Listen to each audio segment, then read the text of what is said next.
ത്രിയേക ദൈവത്തിൻ്റെ വലിയ തിരുനാമത്തിന് മഹത്വമുണ്ടാകട്ടെ. ഞാൻ ജേക്കബ് ഡാനിയേൽ അച്ഛൻ. ഇന്ന് നാം ഒരുമിച്ച് അല്പസമയം ചിന്തിക്കുവാനായിട്ട് ദൈവകൃപയിൽ ആശ്രയിച്ചുകൊണ്ട് ആഗ്രഹിക്കുന്ന തിരുവചന ഭാഗം ശുദ്ധമുള്ള മത്തായിയുടെ സുവിശേഷം 21-ാം അധ്യായം 28 മുതൽ 32 വരെയുള്ള തിരുവചന ഭാഗങ്ങളാണ്. ഈ ഭാഗത്ത് നാം കാണുന്നത് കർത്താവ് തൻ്റെ ശിഷ്യന്മാരോട് ഒരു ഉപമ പറയുന്നതാണ്. ഉപമയിലൂടെ അന്നത്തെ കാലഘട്ടത്തിൻ്റെ സാഹചര്യങ്ങളെ വ്യക്തമാക്കുവാൻ തക്കവണ്ണം കർത്താവ് ഇവിടെ ശ്രമിക്കുന്നതായിട്ട് നമുക്ക് കാണുവാനായിട്ട് സാധിക്കും. ആ കാലഘട്ടത്തിൻ്റെ പ്രത്യേകതയെന്ന് പറയുന്നത് ന്യായപ്രമാണ അനുഷ്ഠാനകരാണ് എന്ന് പറയുന്ന മഹാപുരോഹിതന്മാരും ശാസ്ത്രിമാരും പരീശന്മാരുമൊക്കെ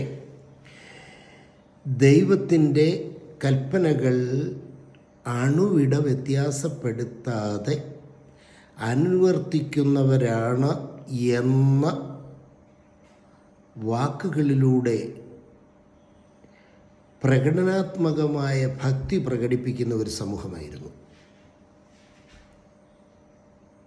എന്നാൽ അവിടെ മറ്റൊരു സമൂഹത്തെയും നമുക്ക് കാണുവാനായിട്ട് സാധിക്കുന്നുണ്ട്.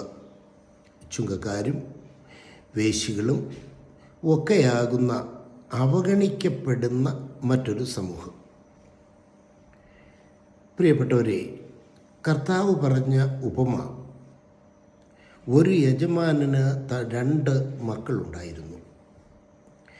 ഒരു ദിവസം യജമാൻ മൂത്ത മകൻ്റെ അടുത്തേക്ക് ചെന്നിട്ട് അവനോട് പറഞ്ഞു, മകനെ, നീ ഇന്ന് എൻ്റെ മുന്തിരിത്തോട്ടത്തിൽ ജോലി ചെയ്യുവാനായിട്ട് പോവുക. അവൻ അപ്പൻ്റെ വാക്ക് കേട്ട ക്ഷണത്തിൽ തന്നെ അവൻ അപ്പനോട് പറഞ്ഞു, അപ്പ, എനിക്ക് പോകാൻ സാധിക്കുകയില്ല. തുടർന്ന് ഉപമയിലൂടെ കർത്താവ് ഓർമ്മിപ്പിക്കുന്നു, പിന്നത്തേതിൽ അവൻ പിതാവിൻ്റെ വാക്കനുസരിച്ചുകൊണ്ട് മുന്തിരിത്തോട്ടത്തിൽ വേല ചെയ്യുവാനായി പോയി. 2ാമത്തെ മകനെക്കുറിച്ച് അവിടെ തുടർന്ന് കർത്താവ് പറയുന്നു, അവനോടും പിതാവ് ഇതേപോലെ പറഞ്ഞു, മകനെ, നീ ഇന്നെൻ്റെ തോട്ടത്തിൽ വേലയ്ക്കായിട്ട് പോവുക. അവൻ വളരെ സ്നേഹത്തോടും അപ്പനോടുള്ള ഭക്തിയോടും ഒക്കെ കൂടെ തന്നെ പറഞ്ഞു, അപ്പച്ച, ഞാൻ പോകാം. ഞാൻ പോകാം. പക്ഷേ അവിടെ നാം കാണുന്നു, പിന്നത്തേതിൽ അവൻ പിതാവിൻ്റെ വാക്ക് അനുസരിച്ചില്ല. അവൻ തോട്ടത്തിൽ ജോലിക്ക് വേണ്ടി പോയതുമില്ല. പ്രിയപ്പെട്ടവരെ, കർത്താവ് ശിഷ്യന്മാരോട് ചോദിച്ചു, ഇവരിൽ ആരാണ് പിതാവിൻ്റെ ഇഷ്ടം ചെയ്തത്? അവർ പറഞ്ഞു, മൂത്ത മകൻ, ആദ്യത്തേവനാണ് പിതാവിൻ്റെ ഇഷ്ടം പ്രവർത്തിച്ചത്. പ്രിയപ്പെട്ടവരെ, ഈ മനുഷ്യൻ കർത്താവ് നമ്മോട് ഓർമ്മിപ്പിക്കുന്നത് പോലെ നിങ്ങളെക്കാൾ മുൻപേ ചുങ്കക്കാരും വേശ്യകളും ദൈവരാജ്യത്തിൽ പ്രവേശിക്കും.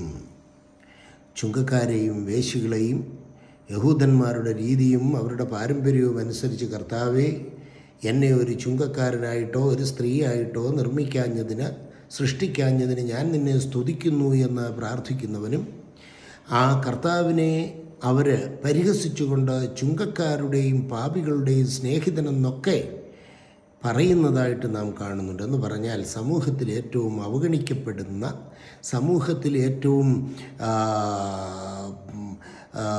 മറ്റുള്ളവർ സഹകരിക്കാൻ ആഗ്രഹിക്കാത്ത താണ നിലവാരത്തിലുള്ള അവഗണിക്കപ്പെടുന്ന സമൂഹമാണ് ചുങ്കക്കാരും വേശ്യകളും. അവർ നിങ്ങളെക്കാൾ മുൻപേ ദൈവരാജ്യത്തിൽ പ്രവേശിക്കുമെന്ന് കർത്താവ് പറഞ്ഞു. ഇവിടെ നാം മനസ്സിലാക്കുന്നത്, വാക്കുകളിലൂടെ ദൈവഭക്തരെന്ന് വെളിവാക്കുന്നവർ, അഭിനയിക്കുന്നവർ, പ്രകടനാത്മഭക്തിയുമായി നടക്കുന്നവർ, പ്രവൃത്തിയിൽ അല്പം പോലും ദൈവസ്നേഹമോ ദൈവകൽപ്പനകളുടെ ആചരണമോ അവർക്കുണ്ടായിരുന്നില്ല എന്ന് നാം മനസ്സിലാക്കാനായിട്ട് സാധിക്കും. പ്രിയപ്പെട്ടവരെ, എന്നാൽ യോഹന്നാൻ സ്നാപകൻ്റെ വരവോടുകൂടി ഒരു വലിയ സമൂഹം യോഹന്നാൻ്റെ മാനസാന്തര സുവിശേഷം ശ്രവിച്ച ഒരു വലിയ സമൂഹം തങ്ങളുടെ പാപത്തെക്കുറിച്ച്, തങ്ങളുടെ വഴികളെക്കുറിച്ച് ബോധമുള്ളവരായി തീരുകയും മാനസാന്തരപ്പെട്ട് ദൈവരാജ്യ അനുഭവത്തിലേക്ക് കടന്നു വരികയും ചെയ്തു. ഇവിടെ രണ്ട് മക്കൾ, രണ്ട് സമൂഹത്തിൻ്റെ വക്താക്കൾ, പ്രതിനിധികളാണ്. ഇവിടെ പിതാവിൻ്റെ ഇഷ്ടം ചെയ്തവൻ ആര്? ഞാൻ ഭക്തനാണെന്ന് പ്രകടിപ്പിക്കുന്നവനോ പറഞ്ഞു നടക്കുന്നവനോ അല്ല, ഞാൻ പാപിയാണെന്ന് സമ്മതിക്കുന്ന മാനസാന്തരപ്പെടുന്ന ചുങ്കക്കാരും വേശ്യകളും. പ്രിയപ്പെട്ടവരെ, ഇന്ന് ഈ തിരുവചനം നാം ശ്രദ്ധിക്കുമ്പോൾ, ധ്യാനിക്കുമ്പോൾ, ഞാൻ എവിടെ നിൽക്കുന്നു? ഞാൻ സമൂഹത്തിൽ വലിയവനാണ്, ഞാൻ ഭക്തനാണ് എന്ന് മറ്റുള്ളവരെ കാണിക്കുവാൻ തക്കവണ്ണം കപടഭക്തി പ്രകടിപ്പിക്കുന്നവനും വാക്കുകൊണ്ട് ഭക്തിയും പ്രവൃത്തിയിൽ ഇല്ലാത്തവനുമാണോ? ഒരു നിമിഷം നമുക്ക് ചിന്തിക്കാം. അതോ എൻ്റെ കർത്താവേ, എൻ്റെ ജീവിതത്തിൽ എൻ്റെ അറിവില്ലായ്മ കൊണ്ട് എൻ്റെ ജീവിതത്തിൽ നിന്നെ മറന്ന് ജീവിച്ച ഒരു സാഹചര്യമുണ്ട് കർത്താവേ. എന്നാൽ ഇന്ന് ഞാൻ എൻ്റെ മനസ്സു മാറ്റി പുതിയൊരു സൃഷ്ടിയായി, വാക്കുകൾ കൊണ്ടല്ല പ്രവൃത്തികൾ കൊണ്ട് ദൈവത്തെ ആരാധിക്കുന്നവനും ദൈവരാജ്യം അവകാശമാക്കുന്നവനുമായി മാറുന്നു കർത്താവേ. ഇനി എനിക്ക് ജീവിക്കുന്നത് ക്രിസ്തുവാണ് എന്ന് പറവാൻ തക്കവണ്ണം നമുക്ക് സാധിക്കുന്നുണ്ടോ? ആയതിന് ദൈവത്തിൻ്റെ ഇഷ്ടം ചെയ്തവൻ, പിതാവിൻ്റെ ഇഷ്ടം ചെയ്തവൻ സാധ്യമല്ല എന്ന് പറഞ്ഞിട്ട് പോയവ മകനാണെന്ന് പറയുമ്പോൾ, കുറവുകളിലൂടെയും ബലഹീനതകളിലൂടെയും ദൈവത്തിൽ നിന്ന് അന്യരായി ജീവിച്ച് മാനസാന്തരത്തിലൂടെ ദൈവമക്കൾ എന്നുള്ള ആ ഒരു പദവിക്ക് യോഗ്യരായി തീർന്നുകൊണ്ട് മുന്നോട്ട് പോകാൻ തക്കവണ്ണം നമുക്ക് സാധിക്കട്ടെ. അതിന് ദൈവത്തിൻ്റെ പരിശുദ്ധാത്മാവ് എന്നെയും നിങ്ങളെയും ഇടയാക്കട്ടെ എന്ന് ആത്മാർത്ഥമായിട്ട് പ്രാർത്ഥിക്കുന്നു, ആശംസിക്കുന്നു.